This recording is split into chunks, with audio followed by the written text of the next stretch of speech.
मई के केसेस में मेरा नाम कहीं नहीं है। बात को समझ मेरे भाई। अच्छा होता अगर खुदा ना खास्ता तो आप क्या करते? अंदर जाते या आप कहते प्रेस कॉन्फ्रेंस में जाते? उड्डन आला होता 9 मई के बाद मेरी लाइफ पढ़ लें।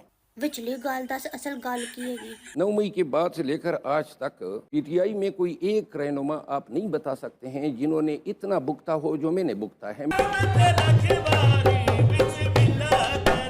मैं 4 चीजें बता देता हूँ। पहली बात तो ये है कि मैं जेल भी गया हूँ, इधर ही लाहौर में पुलिस ने मुझे गिरफ्तार किया। मेरा इन्होंने घर डिमॉलिश किया इस्लामाबाद। मेरा ब्रदर इन लॉ अगवा हुआ नामालूम के हाथों एंड ही वाज मर्डर्ड। कुछ भी 37 पर्चे किए। आज भी मैं अगर इधर लाहौर आया हूँ तो कल मैं कसूर जाऊँगा, कसूर में उन्होंने मुझ पर FIR किए, मैं वहाँ उसमें जमानत लूँगा। 35 पर्चे हुए, 7 दफ़ा मुझे अगवा करना चाहा। इसके अलावा बहुत सारी बातें हैं जो हम पब्लिक को नहीं बता सकते। कि प्रेस कॉन्फ्रेंस तो छोड़े, वो तो बहुत बड़ी बात है। ज़ाती तौर पे समझता हूँ कि मेरा रेशा कोई अलग कर दें, कोई मुझसे बजबर कोई चीज़ मनवा ही नहीं सकता है।